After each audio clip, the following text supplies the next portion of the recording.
Na persze nem ilyen virágos a kedvem, hiszen tegnapi napom nem sikerült a legjobban. Ma már Budapesten, illetve Magyarországon kéne legyek. Ehelyett itt ülök a St. James Parkban, és arra várok, hogy valamilyen eszközzel eljussak Magyarországra. Mi történt? Mindenki tudja, hogy nagyon nagy meleg érkezett Angliába. Nem szokásos módon körülbelül 40 fok Celsiusra emelkedett a hőmérséklet. Luton repülőtéren eltörölték a Wizz Air járatot, amellyel Magyarországra utaztam volna.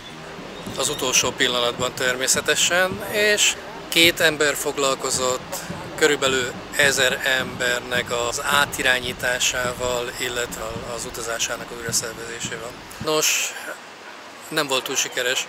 A legközelebbi jegy az július 30-ára szólt volna, oda tudták volna áttenni az utazásomat. Ma természetesen július 19-e van, úgyhogy nem igazán volt elfogadható. Körbenéztem, a jegyárak nagyon fölszaladtak, 600 fonttól 1000 fontig terjednek, ami olyan 400-450 ezer forintra is rúghat. Csak Magyarországra oda az utazás. Nos, ezt nem vállaltam be. Úgyhogy kerestem egy megfelelő alternatívát, ez pedig eljutok Bécsbe busszal, és Bécsből Magyarországra vonattal úgy körülbelül 2,5 nap utazás vár rám. Gyertek, tartsatok velem! Ismerkedjünk meg ezzel a fajta élménnyel is. Este 6 óra 30 van, és útra keltünk. Este fél 10 van, megérkeztünk Doverbe, ahol az útlevél kontroll is megtörténik.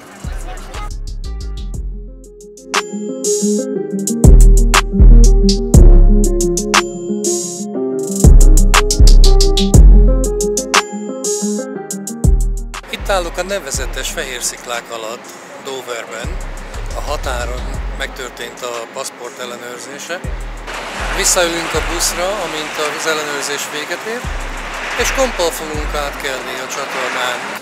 Egy kicsit mindenki csalódott, hiszen most jött a hír, hogy este 10 órás komppal nem tudunk átmenni. Megtelt ugyanis. Várnunk kell még 2 óra hosszán, hogy át tudjunk menni a csatornán. Szóval éjfélkor, ha minden igaz, útra kelünk a komppal. Feljutottunk a kompra, csak mielőtt elindultunk volna az autóbusszal, leszakadt az ég, szó szerint villámlott, dörgött, és nagy vihar kerekedett. De csak néhány percig tartott az egész, úgyhogy mire feljutottunk a busszal a kompra, már az eső el is állt. Itt nagyon meleg van, lehet, hogy éppen a rossz fedélzetre kerültem, de ingyen van teja, kávé, üdítő, és víz természetesen.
Jó reggelt mindenkinek! Amint láttátok, elég érdekes éjszakán voltam túl. Először is 2 óra késéssel érkeztünk a komphoz. Megtelt az előző komp, egyszerű az oka.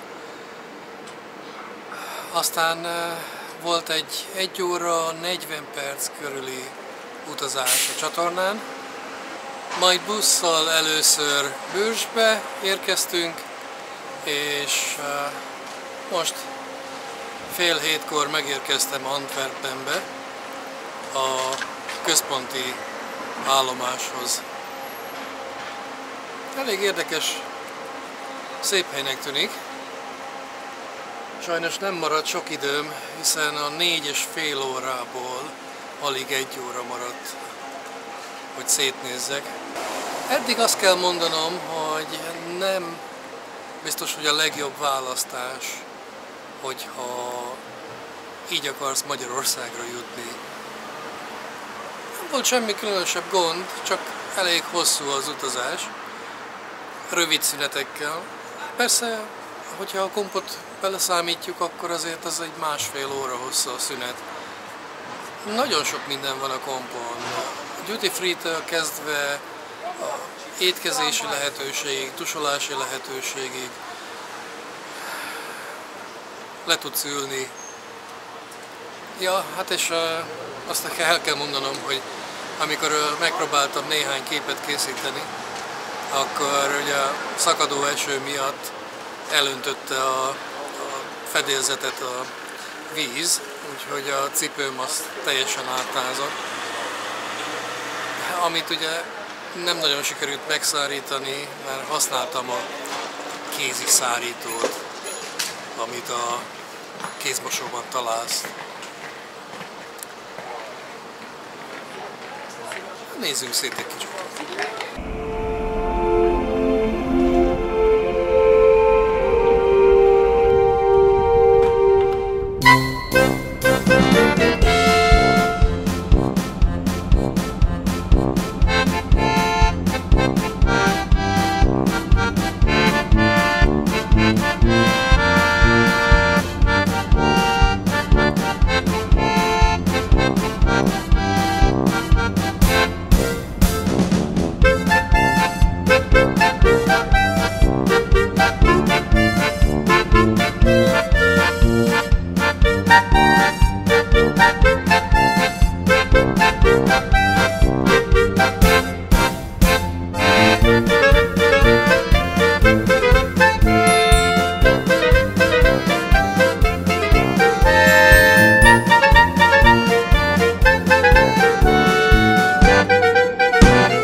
Megnéztem a központi pályaudvart, aztán úgy döntöttem, hogy egy kicsit inkább rendbe szedem magam.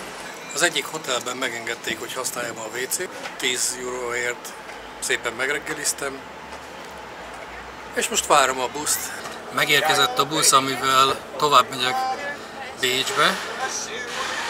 Megkérdezték, hogy hol rakják a kézitáskámat. Persze természetesen berakták a leghátuljára, Mondjuk nem számít, mert Bécsig van idő kiszedni később. Úgyhogy sajnos nem sok időm maradt szétnézni. Azt hiszem, hogy jobban tettem, és jobb ötlet volt az, hogy egy kicsit rendbe szedjem magam. Ha nem vagy rászorulva, hogy a buszos utat választ, szerintem nem a legjobb ötlet mondjuk Londonból Magyarországra busszal menni végig. Elég hosszú az út, és fárasztó természetesen.